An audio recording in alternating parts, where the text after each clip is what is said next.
Hey guys, and welcome back to the Zeldudes podcast. My lady. Today we have the most minor but kind of major news, which is that the Zelda movie has officially wrapped up filming. So there was, what's it called? CinemaCon recently. I have no idea. You told me about this, and I'm like, oh, that's happening. Something Sony related. Yeah, I just saw it on one of my timelines. I saw someone posting about it saying, yeah, there's this event called CinemaCon. Sony Pictures, who is obviously producing the Zelda movie, was taking part in this. I think showing off like Spider-Man, another Brand New Day trailer. I don't know, something like that. What, the fourth but Tom they also Holland do installment? Or fifth? What are we on? Fourth, fifth, Oh, okay, fourth, maybe. I don't know. But yeah, Sony are also obviously producing the Legend of Zelda film, which is a pretty crazy collaboration. Sony and Nintendo working together to make a Zelda film. But yeah, so there wasn't any trailer or anything like that. Like I was messaging you last night saying, do I stay up for this or not? I'm glad I didn't, because the only confirmation was, yeah, filming's done. Which feels like minor news, but if you kind of think about what it means, it's pretty major. It means that that's a huge milestone in the production of this thing. Yeah. They've, shot all the cameras they were going to shoot over in New Zealand, and now we're in the just in the waiting game, really. Especially post Mario Galaxy movie as well. How are you feeling about Zelda movie then? I'm super excited. I mean, like you said, it being Sony instead of Illumination, I think we can expect a little bit more. Sony has given us some pretty interesting movies. I mean, Spider-Man as a whole, right? Those can be good. It depends on which Spider-Man you like more, but Sony's behind all of them, right? Because they own the rights to Spider-Man in movies, but Marvel owns Spider-Man. I don't know. It's a and then that's why I think they do like Venom and Spider-Man spin-off films as well. And then I don't understand the logistics of it all, but yeah, I mean, it's weird to not have a single trailer, but I guess now that they wrap things up, it's only to be expected. Of course, since the Mario movie came out, I feel like a lot of people have been kind of worried about how is the Zelda movie going to be. But again, I think the one thing we need to not worry about is it's not by Illumination. It's like, I think I said in the last video when you were talking about the Mario movie, oh, it's a movie for kids. But okay, I won't use that argument. It's a movie by Nintendo and Illumination. That's why I didn't expect much. It's meant to be just really simplistic. And yeah, hopefully the Zelda movie won't be anything like that. Again, it being live action, it having actors that aren't just there to sell the movie, and Jack Black being Bowser, but he's Jack Black. So it's, as long as we don't like, if The Rock isn't Ganondorf and he's just playing The Rock, then actually they wouldn't lose, because The Rock can't lose, right? So Ganon would win, actually. We'd get a downfall timeline if that happened or something. That's a hell of a twist. Yeah.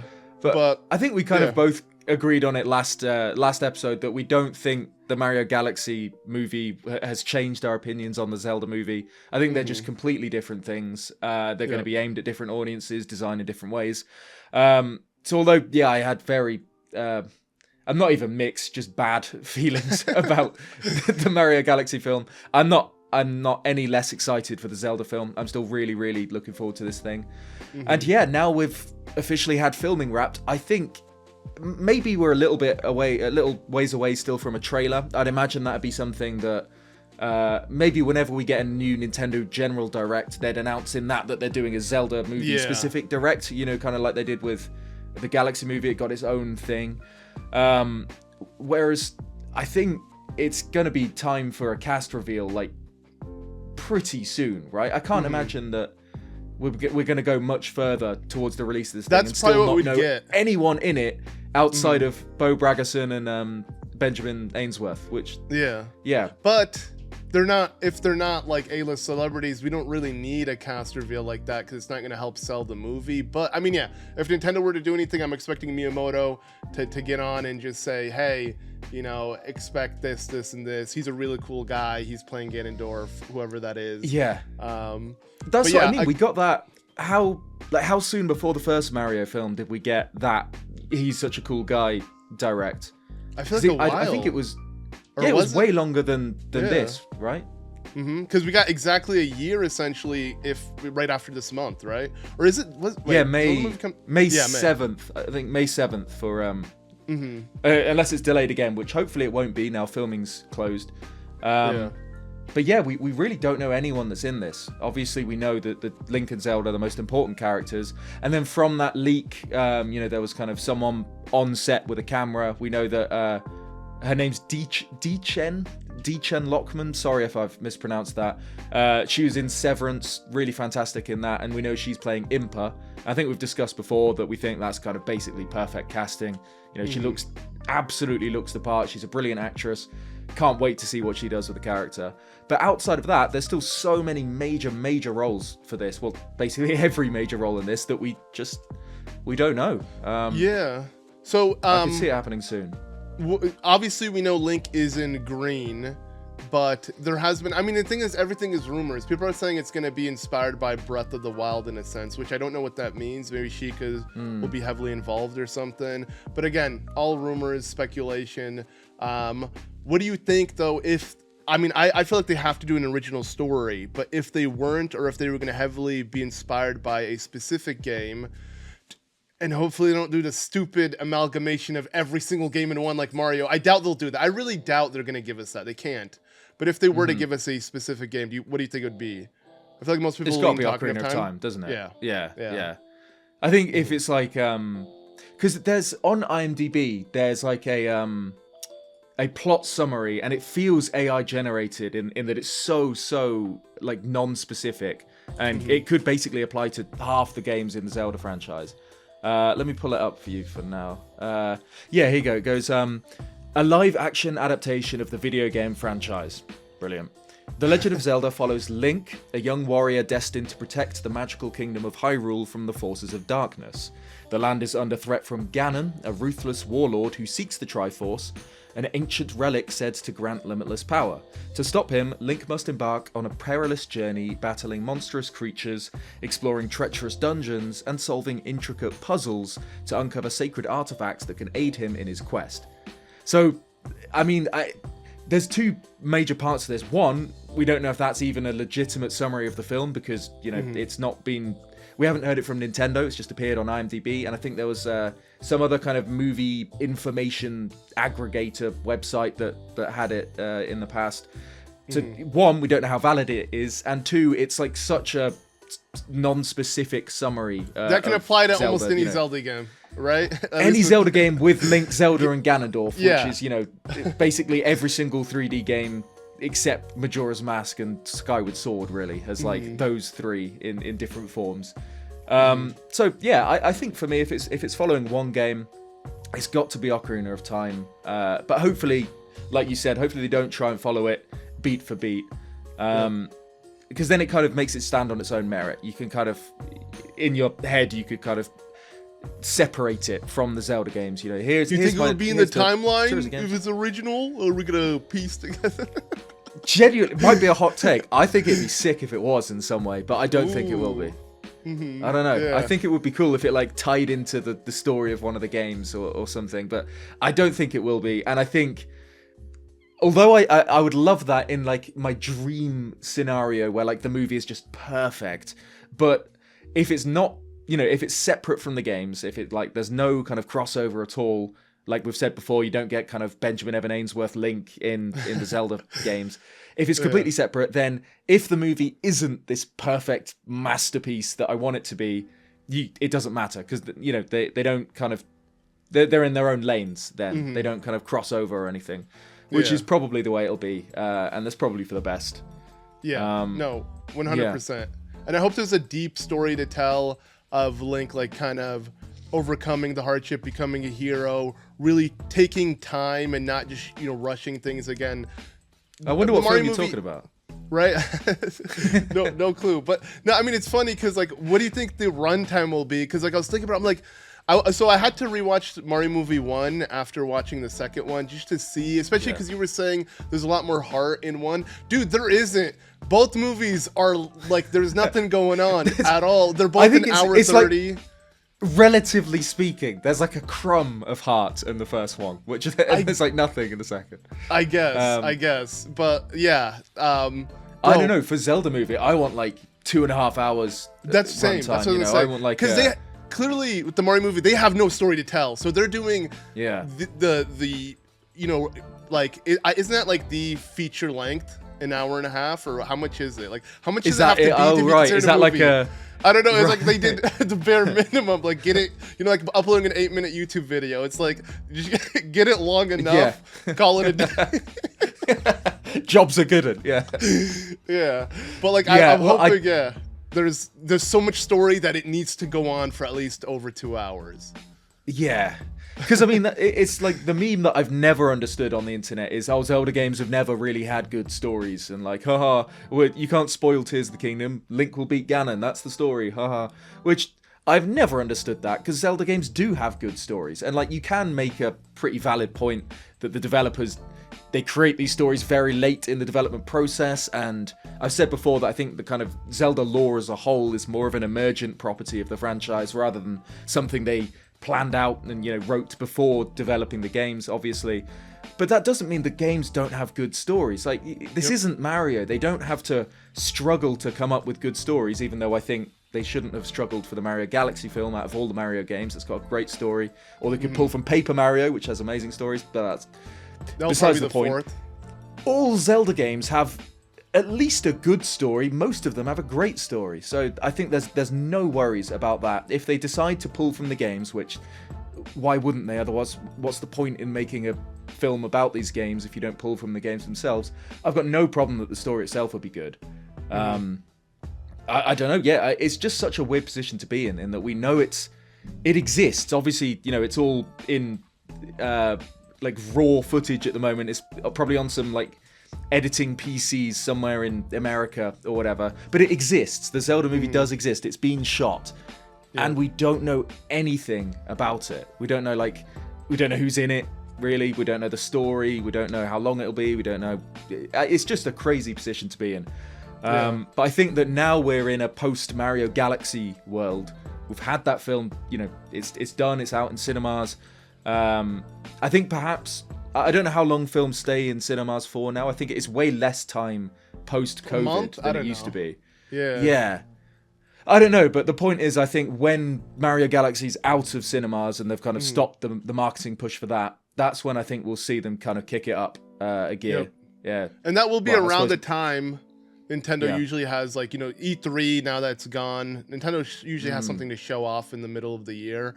Hoping, it's I mean, like that's June when we got time, the Switch 2. right? Yeah, June. That's when we got the Switch 2 came out as well. And before that, we had a bunch of directs leading up to it. And yeah, I'm really hoping that's the case. I mean, the second they drop a trailer, I mean, it's going to be so much fun to look for the Easter eggs. And, you know, like, because I'll be honest, with the Mario movie, I didn't even want to watch the trailers. I just didn't care. I literally did not care about the movie whatsoever. But this is going to be something different. Like, as someone who doesn't normally go and watch movies, prefers to play games, literally outside of the Mario movie, I can't even remember the last movie I watched. Probably the Super Mario Bros. Movie. Like, that's the last time I went to theaters for. Like, I'm not even kidding. Right. It's that's how little I go to theaters. So, like, having something that I'm going to be so beyond excited for, and in a different kind of genre of media, is going to be, it's going to be so cool. Though, it is weird how just the titles are just. What worries me is, like, so with the Mario Bros. Movie and Galaxy movie, they wanted it to be so influenced by the games, they literally are calling it like the Super Mario Galaxy movie. Like, I don't know, that's not, like, they're just calling it the Legend of Zelda movie. Like, you think it, like, the Lord of the Rings, it's not called the Lord of the Rings the movie, right? It's, well, like, I don't think we haven't got a name for this thing yet. Like, right? I don't think it will I don't be think they're gonna called give the us Zelda one, movie. though. No, that's the thing. I think it'll be called The Legend of Zelda. You really? Because, like, with the Mario Galaxy and Bros movie, it says movie. And you know what's funny? There's no way they put movie in it. That's so corny. That'll suck. I feel like they... Like, because you're right. It's not the Game of Thrones show or the Lord of the Rings movie, is it? It's just Game of Thrones or Lord of the Rings. Yep. They can't do that. I don't know. From so far what they've shown us, I mean, I don't even know if they've shown us the official logo. It's just the golden Legend of Zelda tag. That sick kind of flaming, kind of glowy one. Like, it is nice. It is nice, but like, hopefully that's not the final logo, and that is all just pre-production. But one thing I do think that would have actually made the Mario movie and Galaxy movie a lot better. I don't know. You let me know what you think. Is if they didn't actually call it a movie, because it's not a movie.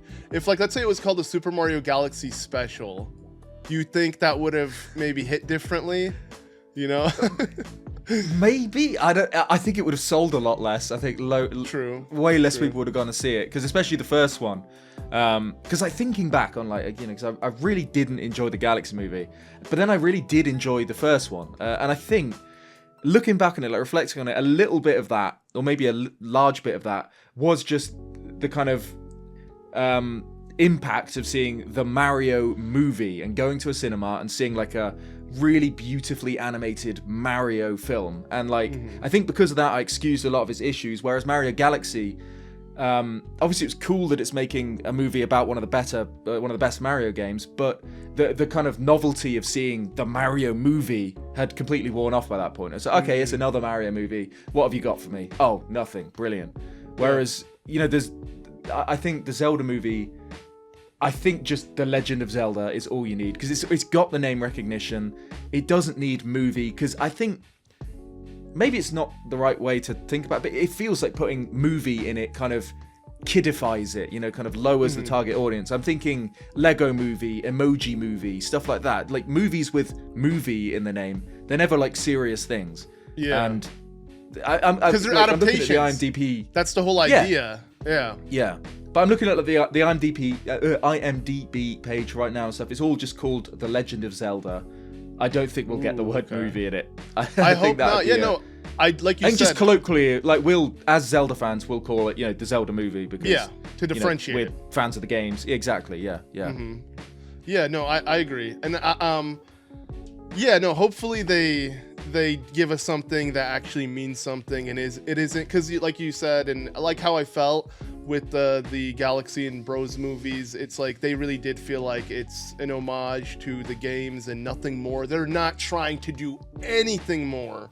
But I feel like if you're gonna put Zelda in this new avenue and take a new direction with the series, and you really don't want to make it about just the games, and let's be honest, this is a series that can really benefit with just pure story. It's like it's on par with, I'm assuming, there are some good video game adaptations. Like I haven't really seen much of The Witcher, but I've heard really good things about it. That's a game that has so much story. I watched season 1. I thought it was good. Season 1 was pretty good. I didn't watch any others after that.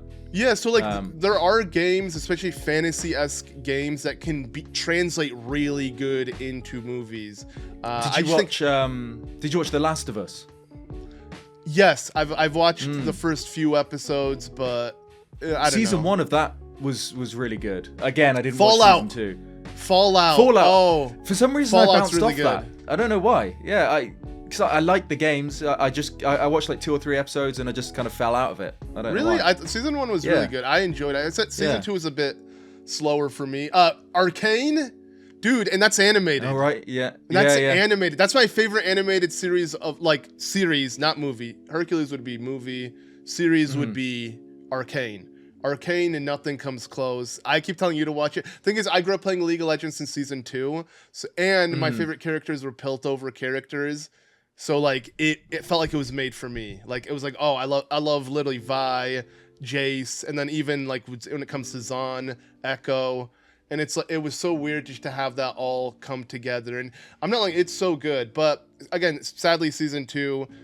You know what? That's what it is, man. It's the sequels. They never do as well. I mean, that's the same thing with the Mario everything we've mentioned Galaxy. Is but season 2 was yeah. Same thing and then the Galaxy movie was right. But I'll be honest. I think just like with Mario in particular, maybe I just don't respect the IP enough to care for something meaningful, because I kid you not, like my reaction when I first went into the theater and it started playing is, oh man, this is what kids movies are now. They're literally brain rot slop.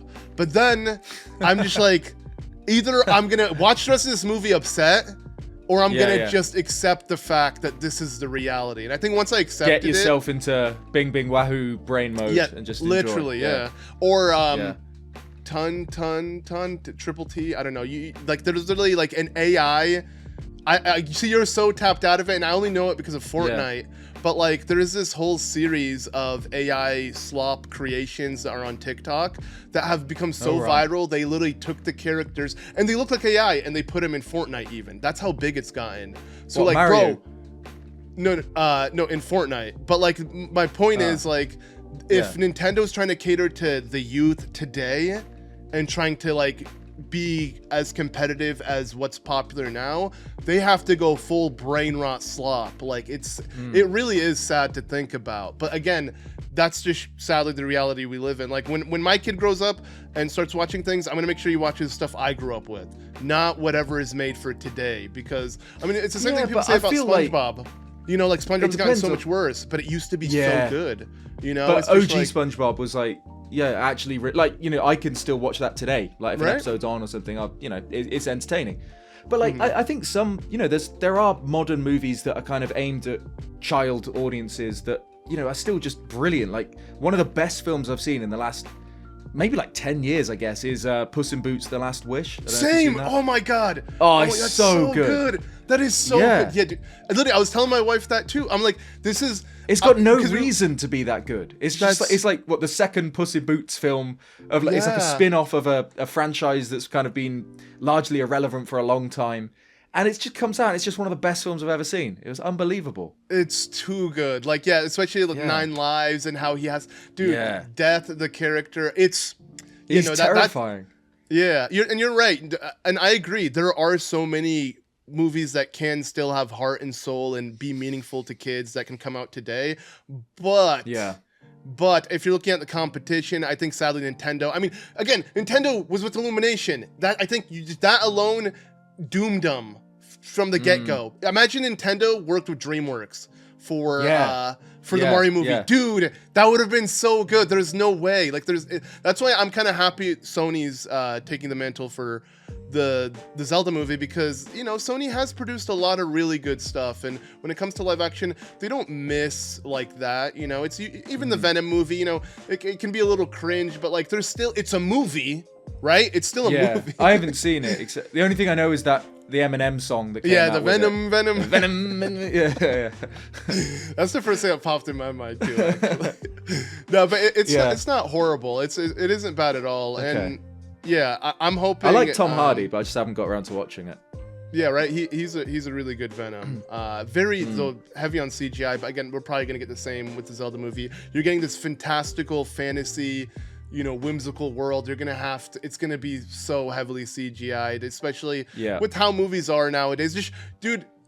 Yeah, the world's cooked, man. Like, we're never gonna. I think us wanting things like it was back then is never gonna happen. Same goes for our kids. Our kids are screwed, dude. Like, if we're not showing them old media, like the way things are today, it's not gonna be the same. Saying that, one big thing that kind of it just makes me feel very positive about the Zelda movie is that they filmed it on location in New Zealand. Yeah, which is fantastic, because it'd be so easy for them to film it in front of a green what's screen. That Disney? Yeah, right. Yeah, there's the Mandalorian. The Mandalorian. Yeah, that giant wall. They use literally Unreal Engine as like a background and like generate it real time, so you get real time lighting. That's still kind of cool. It's a cool tech. Yeah, it's called like the Expanse or the Infinity or something like that. I can't remember what it is. It's cool. Like the technology is mind blowing, but like I don't know. It always just looks a little bit off. Like it looks a little bit weird. That there's this kind of there's just this kind of natural look that you can't get on that you can get if you just take the actors and put them in a forest in New Zealand. And like, I don't know, I think it's kind of always been the case really, but it kind of got emphasized, I suppose, most in Breath of the Wild. But Hyrule itself is way more important to Zelda than, say, like the Mushroom Kingdom is to Mario. Whereas like Mushroom Kingdom's like is where Mario does his Bing Bing Wahoo through, and like, you know, it's obviously it is a huge part of the thematic identity of Mario with, like, you know, mushrooms and stuff like that. Toads. But Hyrule is just, that's such a big reason that Zelda's so beloved, is that, you know, Link is a bit of a blank slate, and for, you know, you and I when we were kids playing Ocarina of Time, the thing that drew us to the game was, it's this cartridge, you plug it into your Nintendo 64, and you just get to explore this magical fantasy kingdom. And that's just what made it so great. So it needs to recapture that in the Zelda movie. And, you know, they've already done the first step completely right by going and filming on location. Yep. And obviously they will need CGI, like you said, for a lot of the stuff in it.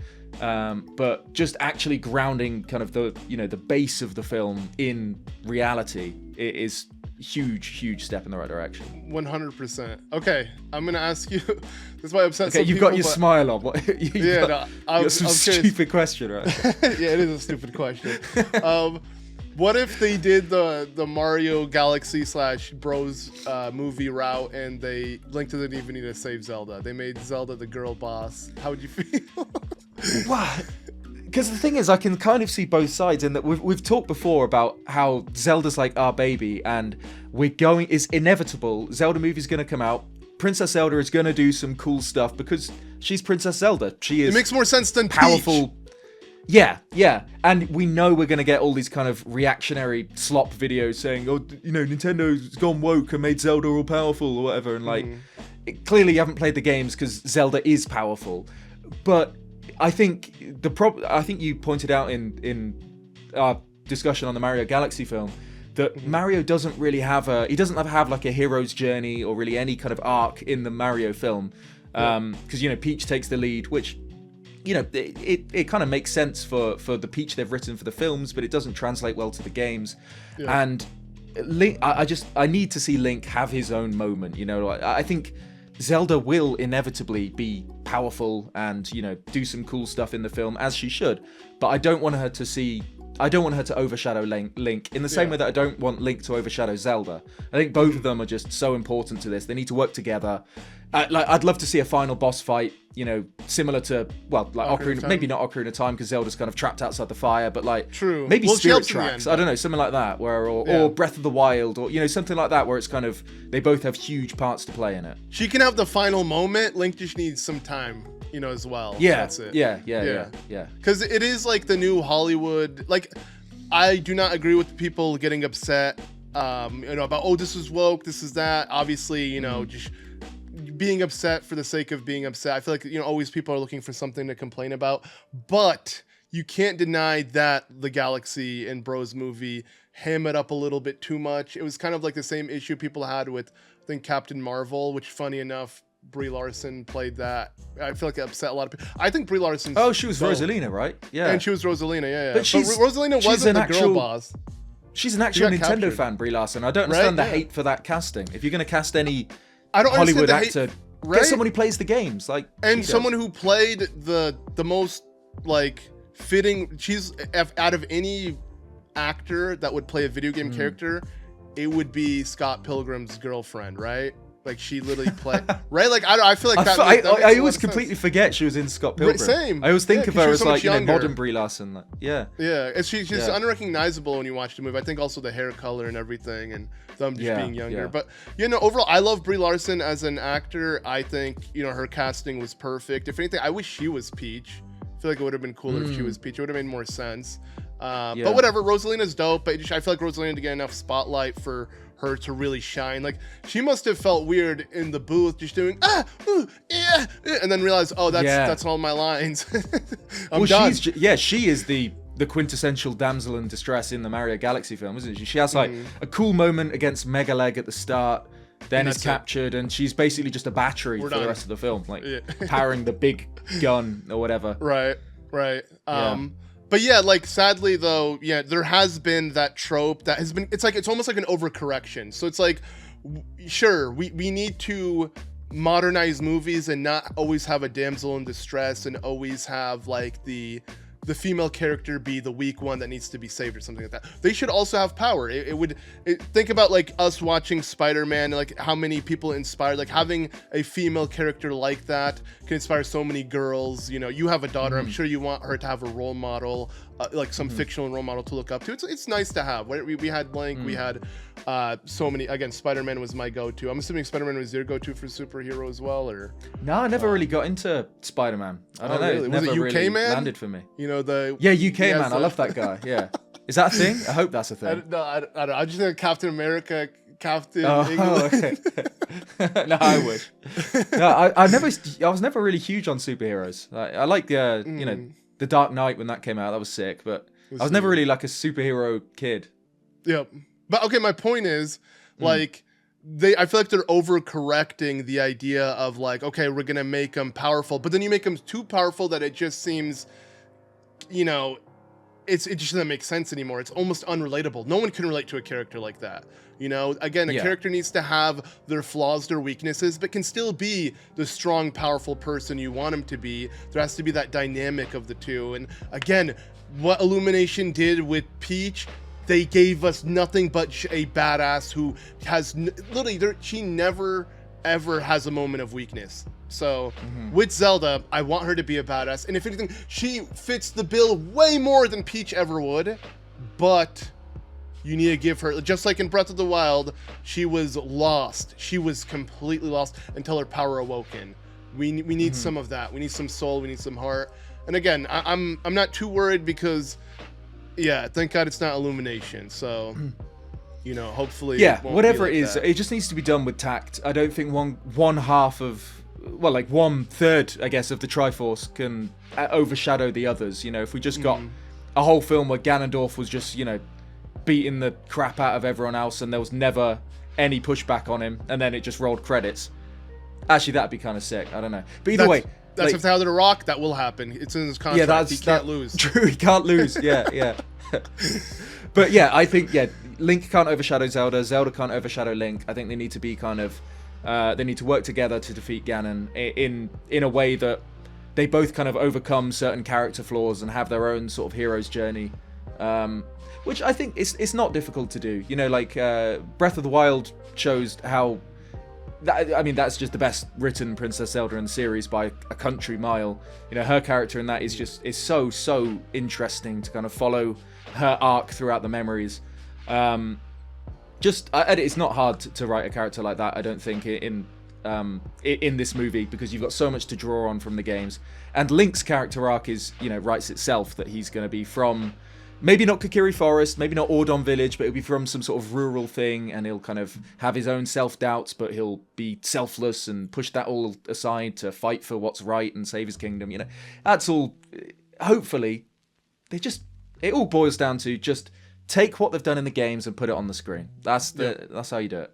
Yeah, and the story alone, like if you cut out the gameplay, the story has always been so meaningful. Hell, your whole channel doesn't even focus really on the gameplay. It focuses on the lore, the story, all of that. So it's like, you can do it. It can easily be done. Mario, imagine if you had a Mario lore channel. It can exist, but you wouldn't be able to talk about the story as much. Like, the story is always, again, just save the princess. But, one thing I thought Zelda, of... You can, yeah. No, go on, sorry. Yeah, 100%. One thing I thought of, though, that actually did happen recently as well, about a week ago, maybe? I don't know. And it's interesting because you interviewed him, the art designer for Majora's Mask, and the character designer for Star Fox. Yes, yeah. I'm forgetting his name, but he tweets a lot. He's very active on Twitter. And I remember him seeing it as soon as he posted it, because I usually put notifications on like all news related. I cannot. Speaking of brain rot. Stay away from Twitter. I just get the notifications, and that's it, from gaming organizations. You're back in, yeah. Yeah. But yeah, he posted saying, if Link speaks in the Zelda movie, it will lose all charm completely. All the games will lose all its charm. And of course, news articles, being so deprived of anything Nintendo related, took that quote and just made 1,000 different articles about it, and headlines and clickbait bullcrap. And it's funny enough, he's been replying to a lot of them, correcting them and trying to, you know, convey his point a little bit more. But yeah, how do you feel about that? So he straight up said, if and when Link speaks in the Zelda movie, the games will lose all its charm. Zelda will in general lose its charm. Yeah, so he doesn't want it at all. Interesting. Well, I think I kind of see where he's coming from, but I think it is an inevitability that Link will have to speak in this. I don't think you can get away with a mute protagonist for the whole film, and I think as long as he's reserved in what he says, like I don't know what Takeya Imamura, I don't know what he said, like you said he said something and it was misconstrued, and then he was trying to correct. Yeah, if anything, I wish I pulled it up. That probably would have... I mean, it just popped in my head now when we were talking. But either way, if I'm responding to what the news articles are saying he said, even if maybe that's not what Imamura said, I think it's an inevitability that he will speak, and I think as long as he's relatively reserved and kind of, you know, is not a chatterbox, I think it's fine. You know, I think it's got to happen. Yeah, I'm pretty sure that is what he was trying to convey. That, like, as long as it's not like he just speaks when needed to speak. Yeah, that's exactly what it is. How do you feel about it? Yeah, and I agree. I think I said this in, I don't know, definitely a podcast episode before, and it was he needs to have very minimal dialogue like Cloud in Final Fantasy Remake. Like Cloud speaks just like these quick, like just one-liners that are, it can be funny or just, you know, badass, and that's it. And he kind of, you know, stays quiet for the most part. I was gonna say Leon, but that's not the case. I feel like he speaks actually way too much now, like in the newer games. But like, you know, my point is like there's a lot of like stoic type characters that obviously have a voice, but you know they don't really need to speak often. I mean, Spider-Man essentially was supposed to be like that. I don't think they do that in the movies, but like. Nah, I thought he was like kind of quipping all the time, sort of. Yeah, thing, no, like, yeah, he's too. I don't think I want Link to be like that. You know, Ganondorf, more like Ganondorf. I like if he's doing that, it's ruined. Yeah, you know. Yeah. Was it nice suit? Did your boyfriend make that for you, or whatever he says in the? Yeah. It's in which one is it? One of the old ones. Is it Amazing Spider-Man? Or wait, which one are you talking about? No, I think it's one of the Sam Raimi ones. Oh, really? Okay. It's like turned into a meme now, where it's like the guy replies to him, he's like, "Yes, he did. He made it for. He's a great loving partner. You need to keep up with the world, Spider-Man, or something like that." It's great. Yeah. But you know, as long as there's just a balance of like, he should have as much voice lines as Rosalina. You know, like one, like grunts and just grunts. You know, and call it a day. Yeah. Hopefully not because he's captured for the whole film. Hopefully he's doing a bit more than that. Right. Well, okay. Do you think he should have a companion? Because the companion can it can be the proxy of him. You know, in Hyrule Warriors, every character needs to speak to say where they are on the map or what's going on. And you would just have Link and Proxy next to him, and Proxy would say everything. And it actually worked out really well. It could be something like that. No, I don't think so. As much as I'd like the kind of aesthetic of seeing Link with a fairy, you know, on the big screen, I think just having all his dialogue conveyed through a sort of high-pitched fairy voice would be pretty rubbish. And I can't think of anyone who wouldn't get annoying on the big screen. I think even ones I love, like, you know, King of Red Lions or Midna, I think I'd get bored of them if they were kind of talking the whole time in the cinema. I think, hopefully, you know, I don't know where it comes from, but I've heard a lot of people say that they think this movie's going to be drawing a lot from the Wild era games. And especially Breath of the Wild, one of the best parts about that is just being Link by himself in silence in the wilderness. And you don't want I hope we do get some of those. Where they're traveling together? That'd be kind of cool. Like, you know, the one artwork we've seen are not art. Cause I'm too used to video games when talking about Zelda. The one the promo photograph. Yeah. They are together. They are together, and it would be cool to see them travel. I mean, there has to be a point where they do split up, and Link is by himself, kind of doing his own thing. But it would I think he can do that well. Like some of my maybe hot take again, but some of my favorite parts of the Lord of the Rings is just Frodo and Sam walking and talking. You know, I love those moments. They're just kind of brilliant character moments for both of them. I think you can get that with Link and Zelda if they're just kind of on a journey, having a chat, you know, about how they feel. I don't think a companion is needed, nor do I want one. Yeah, no, I agree. It's not necessary. And I think as long as Link is with Zelda in some sort of sense for a little bit. Because, okay, do you think Zelda's going to need to be saved? Probably at some point, I think. You think so? I don't think... Are you going to pull the woke route and she need no man, she can't even be saved? I think it is. I think it probably will happen. I don't know. It's how it's done. I don't know that matters really.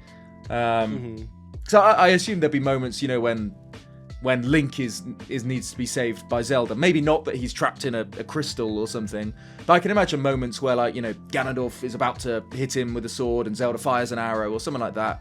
I think they need to work together, but I do think, there will be moments where she'll need to be saved for sure.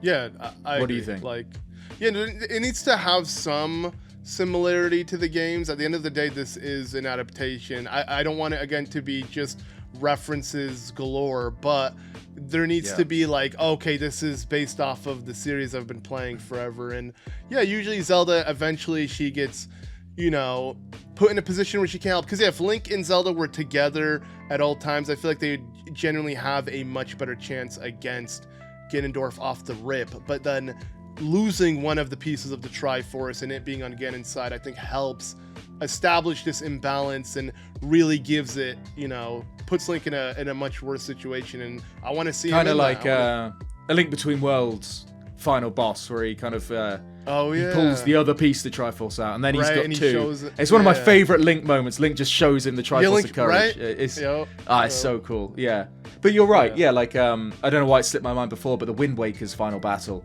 that's amazing. And like obviously there's the little bit where Zelda just gets like slapped and knocked out cold. But up until then, it's great. They're both, and then she comes back actually, and then they're kind of fighting together. Link wouldn't have been able to defend Lily. He wouldn't have been able to win if it wasn't for the light arrow into the mirror shield. So yeah, exactly. Technically, I'm trying to think. In most Zelda games, Zelda does kind of pull through towards the end. I guess just Skyward Sword, she was useless. Yeah, she was useless, dude. She asleep and then kidnapped, and that's having a soul energy drained or whatever. Yeah, Rosalina. I'm trying to think where she's like the most impactful. Probably Tears of the Kingdom, because there's no way Link beats the Demon Dragon if he's not. And Breath of the Wild. She does the big. If she didn't seal him off for 100 years. True. And she does even in Dark Beast Ganon, obviously the best final boss in any Zelda game. She's what makes those glowing targets appear on Ganon. They kind of got the Triforce in them, but then at the end she like puts her hand up and literally that is such a cool concept. I mean, if the Zelda movie ends like that, I'm not going to complain. If Zelda's powers awaken and she has a big kind of, she's the one that does the hammers the final nail into Ganon's coffin. She's the goddess reincarnated. I'm not complaining. Needs to. Yeah. I mean, and he's the devil reincarnated. So pretty much, yeah. It makes sense. Yeah, Link is just, I guess, the in between. He mortal but has sword good. Dude, I'm not gonna lie, they hammed up how important the sword is in Tears of the Kingdom, though. Like, the Master Sword was always important, but like they made it seem like, oh, Zelda, you're a freaking dude. We need Link. We need the hero. We need the Master Sword. Even the Master Sword could be broken on a whim if Ganon chooses to do so. So. We're not here to talk about the inconsistencies with Tears of the Kingdom. Hopefully there isn't as many inconsistencies with the movie. Yeah, we've done that to death, I think. Mm-hmm. But I don't know, was there anything else you wanted to say about the Zelda movie, or do you want to jump into some mailbag questions? I guess we jump into mail. We gotta get some. Watch literally in a week we get a trailer or something. Then we'll have endless things to talk about. Infinite to talk about. Yeah. All right, let's pull up some mailbag then. So, again, as always, thank you to everyone who sent in questions. You can join our Discord where there's a mailbag channel. Post any questions in there. We'll get to them on the podcast. Or you can leave them as a video, I was about to say video response. I was about to go back to like 2008 YouTube. They don't exist. As a comment. Yeah, leave them as a comment on this or any other podcast. Just make sure you say mailbag. Or send them over to zeldudespodcast@gmail.com and they'll get to us. So here we got a question in the Discord from JMW, who says, imagine you were given the opportunity to help Nintendo work on a Zelda game and could instantly gain all of the knowledge you would need to fulfill any role of your choosing. What part of development would you want to be involved in? Gameplay, story, character design, etc. For example, if you wanted to do something with gameplay, would you be involved with conceptual planning, initial game design, or world building during production, or post-production elements like playtesting? What do you think? I would do gameplay. 100% gameplay. That's the most important part to me when it comes to Zelda. Don't get me wrong, the lore, super important. If it wasn't as deep, maybe I wouldn't love the series as much. But the reason why I come back to playing Zelda games is for the game itself. And I feel like legit, if they were to hire an actual fan, someone who plays the games, really plays them, they could do a lot of positives in terms of like making the next Zelda game what fans want, because there is so many changes I would have done with Tears of the Kingdom, and there's so many simple ones you could do to make them so much better. Like one immediately would be like Korok Seed. So okay, you upgrade your inventory, the rest are used as currency to buy unique items that you couldn't buy outside. There you go, now you have a reason to keep collecting them. But that's just an idea, my point is I would 100% want to be a part of like world building in general. Playtesting would be, man, imagine if we playtested Zelda games. An unreal job. Think about it. There are people who get paid for that. It's like, dude, I do it for free. Yeah. Do you think it would take the joy out of it eventually? If it's like, right, another day of playtesting Breath of the Wild 3. Nah. Well, yes, in the final production, I don't think I would enjoy it as much. It wouldn't be the brand new grand experience. Yeah, that's true. But, yeah. Yeah, well, now that you say that, see, I wouldn't be able to enjoy it like a fan anymore. You know, it's like making your own food at a restaurant. I don't know. You know, you don't, once you know how the burger's made, you don't want to eat it out of something like that. Something along those lines. Yeah. I'm assuming you're going to do story, right? Yeah, surprising nobody. Yeah, I'd want to do some sort of story thing if I was working on them. Maybe not the actual kind of ABC of like the game's plot, because I don't think I could add much to what they do there. I think they're absolutely fantastic, and each Zelda game's got a really great story. I think what I'd love to do and get involved in, if I was in this hypothetical world, is to do like the world building lore side of things, where it's like it always kind of I can't remember where I heard it. It was maybe on like some other podcast or something a while ago. But George R.R. Martin, who writes A Song of Ice and Fire, obviously the series that became Game of Thrones, he's obviously an absolute genius, fantastic writer, brilliant at creating these worlds. But the world that he's created is so massive that he can't keep track of all the tiny little details. So he's got a couple of people that he keeps on retainer or whatever, just so he writes something, he thinks, oh, what colour was Robb Stark's eyes or something? And you can ask this person, oh, you said they were brown in chapter 4 or whatever. I think doing a job where it's kind of controlling or like being like the groundskeeper of like Zelda lore and kind of, you know, especially when you get to like games like Tears of the Kingdom that were a little bit heavy footed, is that a term? I don't know, in how they kind of integrated that game with previous Zelda games, you know, where it kind of, they travel back to the era of myth and we get another imprisoning war, which is a bit strange. I'd love to just be the guy that kind of like pieces together the Zelda lore and kind of makes sure the games fit with the other games, because they don't overlap or retcon. Yeah, because you really don't need to make many changes at all, and you don't need to kind of, it wouldn't negatively impact the story of Tears of the Kingdom if you make a couple of changes just to make it fit with other Zelda games. I think that's so simple to do in so many cases, and I think that'd be obviously an absolute dream. That'd be what I'd do, and it's needed. That's desperately needed, because Nintendo does not double check. I feel like it seems like they don't care. Again, that's what worries me. It's like they're treating it almost like it is a Mario game, with how like there's just an abundance of things to collect with no rhyme or reason. And I mean, I literally, when I think of Korok seeds, I was playing Odyssey not too long ago, and it made me realize that straight up, collecting the moons, you feel like I'm collecting Korok seeds. There's once you reach a certain point, there's no rhyme or reason. It's just, for the first few kingdoms, it's kind of satisfying, but then when you're in like the hundreds of moons, it's like you don't get the dopamine you get from like Super Mario 64 getting a star, because they're so rare. You know, there's only 120 and there's no more. Whereas moons, is there a cap? I don't know, because you can buy them from shops as well. I think it's like 900. It's some ridiculous number that just like no one. It's the same with bananas in Bonanza. For. Yeah, true. Yeah. It's just It's just Nintendo's new philosophy is like, make sure there's something to do, even if it's not engaging, even if it's not rewarding. There's something to do, and it's like that's the biggest issue with Korok seeds. That's the biggest issue. That's all Nintendo games are turning into this massive collectathon. Anyways, that's a whole other conversation. It's a whole other thing. Do you want to read the next comment, or do you want me to? The next mailbag? Okay, sure. From Kip Elda. Kip my hat to you. I don't know. If you could bring back one feature gimmick from a past Zelda game to put in the next one, what would it be? All right, you go. Okay. Top of my head, what would I do? Okay, again, maybe an obvious one if you know me and my taste in Zelda, but I'd love to see the Minish mechanic come back.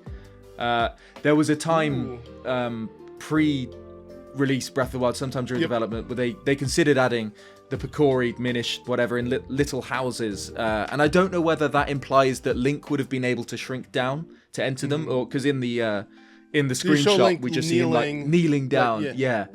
Whereas I could take or leave that, little people living around, that's okay. But actually shrinking down in a 3D game, especially, would be mind-blowing. Like, I always talk about it. Hyrule Town in the Minish Cap is one of my favorite Zelda settlements, just because there's kind of two of them. There's the Hyrule Town you experience as Big Link, and then there's all the little nooks and crannies and, mouse holes and the rafters above shops and stuff. That there's whole other worlds, little Minish living there. And that's amazing on a Game Boy Advance game from like 2002 or 3 or whenever Minish Cap was. Seeing that in a 3D game, the ability to shrink down and see the whole world from a new perspective would just be unreal. And I think that would be so weird to see, though, because like the piece of grass would be like this giant thing. I mean, that would be dope, though, right? Like the little grass you cut, and because sadly, I mean, we'd had instances in the Minish Cap where when you would turn small and go into a house, it would show how detailed it is. Like, imagine being like when you're on the roof, not the roof, rafters, but the ceiling. And you see like all that detail. It's so nice. But then sadly, the overworld was just the same overworld and you're at pixel size. So it would be super dope. I don't know if I'd want that. This is a tough question because there's so many things I would want. The generic answer would obviously be like music, but I've already answered that before. I guess a feature that existed that no longer exists. I do like the idea of technically exists actually in Breath of the Wild. I like the idea of upgrading the Master Sword. Like, yeah, they're trying to replace the concept of having just a Master Sword. You can have a bunch of different weapons, but let's be honest, the Master Sword is the go-to. And technically, they removed it in Tears of the Kingdom, but it was in Breath of the Wild's DLC. You have to pay an extra 20. But do you mean more like A Link to the Past, A Link Between Worlds, and A Link Between Worlds? The golden tempering sword. The sword, and getting the gold. Exactly, like that is such a cool concept, and or even upgrading your defense in that sense. But again, they found a different way to do so with literally fairy upgrades. What about reintroducing the wall mechanic from A Link Between Worlds, the painting thing?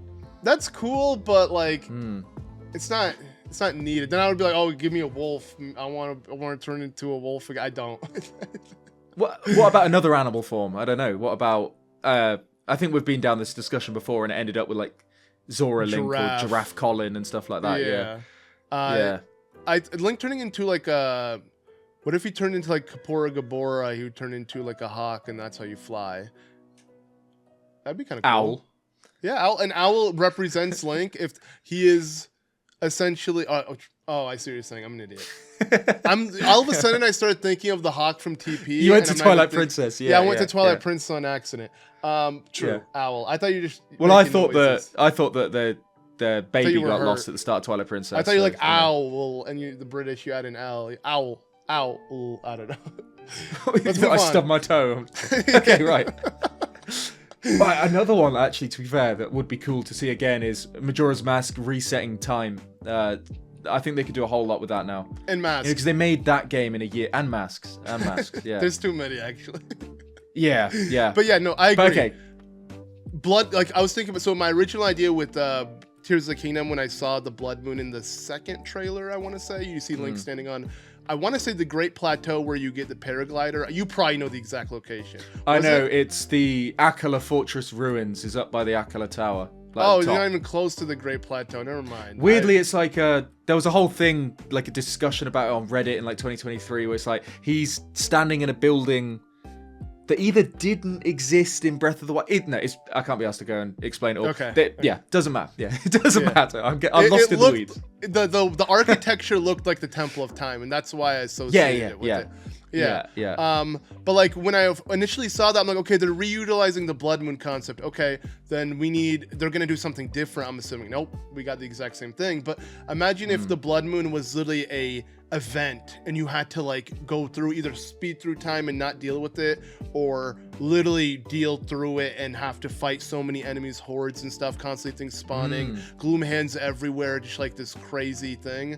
That would be such a cool concept. That I mean, not necessarily it'd be new though. That's not an old. I can't think of a Zelda game that's ever done anything like that. But that would be cool. Like, if you had like time would matter more. every 12 days, blood moon strikes. So on the 12th day, if you're speeding through days, yeah, you're gonna get got. Yeah. Or like, what if you had like a Zelda game where it's like open world, like Breath of the Wild, Tears of the Kingdom, but night is way more dangerous. Like it's kind of really, really dark, so you can't really see anything. And it's like, you don't really want to leave the stables at night, and maybe you can't even fast forward time, or I don't know, something like that makes it kind of more dangerous would be cool. Yeah, that'd be so dope. Yeah. Well, we'll see. But thank you for the question. Yep. As always, Kip Elder, thank you for the question. I appreciate you. Got one here on YouTube from Mark Fluckiger, V8Z, who said, I don't know if you've answered this before, but what are your favorite final boss fight sequences? The final sequence is always a highlight of the game for me. For me, nothing beats Twilight Princess minus the horse part. It's so freaking epic and one of the most fun fights in the series. Do you want to go or do you want me to go? I mean, I kind of agree. Twilight Princess is my favorite final sequence in all of Zelda because of that 4 different boss types. Each one is completely unique. They force you to do a Wolf-Link section. Puppet Zelda is way cooler than Ganon deciding to play Death of Ollie. No, I don't think anything comes close. Again, when we talk about final battle, I do think Tears of the Kingdom is better in that regard because it's just more difficult, and Ganon kind of performing moves you would perform with the Flurry Rush is super cool to notice the first time. The first time that happens is like jaw drop moment. I mean, there's a few in that fight. I'll jump in with my answer. It's Tears of the Kingdom. Okay. I think the final boss fight sequences that trumps what I had before, which was Ocarina of Time, just for the atmosphere, fighting Ganon. Just loved that. But Tears of the Kingdom's final fight, absolutely amazing. It just does what Breath of the Wild tried to do, but better, where you have like a mechanically difficult boss fight against Ganondorf or Calamity Ganon, and then a kind of cinematic, almost like a playable cutscene final boss against either Demon Dragon or Dark Beast Ganon. But Tears of the Kingdom just does it better in every single way. We already mentioned the Flurry Rush being just this holy crap moment when he does that. Also the health bar, when he the kind jokes turns into the Demon King form, and the health bar just continues along the screen. Just so many great moments, and it's just it's a pretty hard fight. Obviously, as with anything in Tears of the Kingdom, you can over prepare and make it very, very easy. But in terms of things, it with arrows. That's it. You don't even have to try. In terms of how difficult it is compared to the rest of the game, it's pretty difficult. And then the Demon Dragon, that whole sequence is just absolutely sublime. And it ending with you catching Zelda finally. After all those, after missing her at the start of the game, you finally dive and catch her. I mean, I teared up during the final sequence of that. Same. For the first time. Just absolutely love it. What about 2D? So you've gone Twilight Princess, I've gone Tears of the Kingdom. Then it would be 2D final boss? We vaguely mentioned it. It would be A Link Between Worlds. It is not only is the final boss so badass, and how Zelda, doesn't she use her painting to shoot the arrow or something, or is that you shoot it? You get the the bow of light from her, and then you start turning into a painting and trying to get him or whatever. But the bow of light only works when you're a painting, which is really cool in that game. And it has to hit him from the back, so you need to make sure he's facing you. It's super clever. And then that's not it. Ravio, dude, that reveal was insane. Like what? That's Link, but with dark hair and a coward, but he's still essentially Link's counterpart. And the sequence of Hilda and Ravio with the upside down Triforce, in low rule, kind of saying goodbye to Hyrule. Oh, that's fucking beautiful. That's so good. It's so good. And then Link and Zelda finally using their Triforce to restore low rule at the end. Really, really great. I think for me it's the Minish Cap. The final sequence of that is just absolutely amazing. Like Dark Hyrule Castle, even if we ignore Dark Hyrule Castle, which is one of the best final levels in any Zelda game for my money, even if we just go where the kind of final boss begins, where you walk through the boss door and Eslo says, that's the first bell toll. After 3 tolls, Zelda will die. Yeah. It's so intense, and you've got to go through kind of a few waves of enemies in different rooms, ending with a boss fight against 3 Dark Nuts, which is really difficult. Then there's Vati himself, where he's there's like 3 phases to Vati, including kind of a fake ending, like Ocarina of Time style halfway through, where you kind of escape the castle and think it's all fine, and then he kind of comes back. It's just so great, and it's really, really difficult as well compared to the rest of the game. For some reason, the end of the Minish Cap just has a huge difficulty spike, which is really funny. Which it should. I feel like a final boss, you should feel like I need a prep.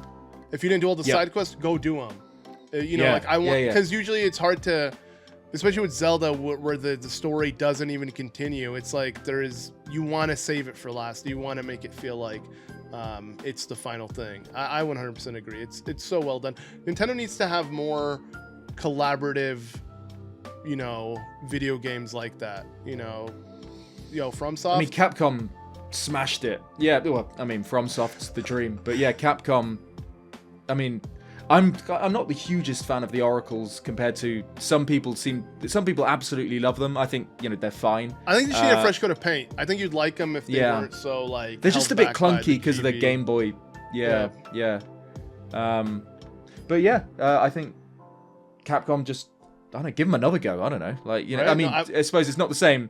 It's kind of like you had Hidemaru Fujibayashi working on them back then, who's gone on to become, director of the main Zelda games now. So maybe they've kind of poached the talent from Capcom that was making these games so good. Nah, Capcom still has some bangers. Like, come on. Really? Yeah, I mean, the Pragmata's coming out soon. Pragmata's coming out soon. They had Monster Hunter Stories 3 recently, which was... It's not bad. Monster Hunters in general is really good. Dude, Resident Evil, bro, 9, that was really good. Dude, if anything, I didn't notice how much of a Capcom fan I was. Mega Man, they're making, finally we're getting what... Again, as always, I'm such a Nintendo drone. I don't really play games outside of Nintendo. I'm so kind of behind on it. Like, it's always weird because it's like, oh, you're Zelda Master, but it's like, I actually play way more games. But Zelda still is, it's the only tattoo I have. So, actually, speaking of which... This is a big one. This is a big one. So, Skella8961 asks, you will be what makes me decide. So, this is important. Okay. Hopefully, I don't know if you've been waiting for long because this question's from 2 weeks ago. So, we apologize. But yeah, should I get the Sheikah eye tattooed on my shoulder? Yes! Do it. You actually get it right here. Yeah. Dude, get it on your forehead. I was about to say until you said on my shoulder, I was like kind of like a little bit hesitant. But I mean, yeah, go for it. I think that's a sick idea. It depends. Like if you're a tattoo guy, especially if you got other tattoos or whatever, go for it. That's a sick tattoo to get. Like, Even if you don't, that is the tattoo to get. Yeah, that's the one to get. A lot of people are like, this is a big mistake. It's like, really, you won't be able to work. I know there's a lot of tattoo artists that won't do hand tattoos unless you've already got loads of other ones. Really? Was your one just... Yeah. So I think it's like a big... They kind of want to make sure you're sure, Mine was like, I finally built up the courage and I just did it. To get it done. Yeah. Did it hurt? Like the filled in bit? Yeah, it did. But like, if you have a Chateau Romani or two, you probably won't feel it as much. So. Okay, right, yeah. Well, you got a full magic meter, you're all good. Yeah, exactly. So, I cruised through it. But I did hear that, actually, I heard it's more painful like here. Like, it's a lot more sensitive here or whatever. Really? Yeah. I probably wouldn't get another tattoo. If I were, it'd still be Zelda related in some sense. The Sheik, bro, maybe one day you will, instead of wearing a hat, bro, you will see the Sheik. Just a Sheik eye. Yeah. A third eye or a zone eye, one or the other. Yeah. I don't know. Yeah, what else could you get that's cool and like Zelda related? You could get if you ever do a dragon, you got to do Zelda. If you're psycho or not psycho, okay, my bad. If you are if you love tattoos, like you said, you could do this design. All over your arm. That'd be cool, actually. Right? Yeah, that'd be so... Yeah. I love how it is just black, so you can just ink it, and boom, you're set. It'll have it up to here with the weird lines and everything. Yo, you know what, bro? One day... No, okay. One day, yeah. I know Austin John's got like the 3 heart containers, the starting hearts. But that's just as generic as mine. You know what I mean? Yeah. Like, it's like... I think it's simple and like, it kind of works though. I think you can kind of go too extravagant on tattoos. Sometimes just doing simple stuff is best. Like the Sheikah eye. I think that's a cool idea. Like, my mom has a pharaoh eye on the back of her neck. I was thinking that'd be a cool idea like for Eye of Sheikah Horus. Yeah, and I imagine if you had like a Sheikah eye on the back of your neck, like third eye, especially if you have long hair, that'd be kind of cool because you would normally cover it and it's literally hidden. Maybe you guys won't see. And if anyone starts talking about Zelda, you kind of whip it out and reveal your power level. This is how much I'm a Zelda fan. Yeah, but yeah, go for it. I don't know if you're a tattoo guy and you want to get it done. And that sounds reasonable. Sounds cool. That's not like literally saying you want an eye on your forehead. We'd actually say no to that, right? I think I couldn't be ethically responsible for having someone have a forehead tattoo. Shoulders are a couple steps below that. So yeah, I'd be wear a comfortable. long shirt if you need to go to work or something. No one will see it, so you're fine. Yeah. But that's cool. But sweet. I guess that's everything for this week. Mm-hmm. Did we missed one last week? Yeah. Oh, true. Well, technically, this is a replacement. It depends on how soon we get out the next one. But yeah, we'll see. Consider this last week's. Yeah. But we're not doing. Point is, we're not doing a Zeldudes and going absent for 9 months or whatever it is. We are still trying to stay consistent. Life gets in the way, but we're still doing kids, it. Things get in the way. Stuff. If anything, I was sick all of last week as well, so didn't help the situation. But yeah, we stay in contact as is. We're good friends, so like all we need to do is turn on the camera and start talking. That's literally the difference. Yeah, but we've got there's a lot of stuff planned. Majora's Mask's still happening, obviously. Mm-hmm. So yeah, don't worry about anything. We're not doing the Zeldudes ditch TM. Again, we're all good. It was a one-time thing.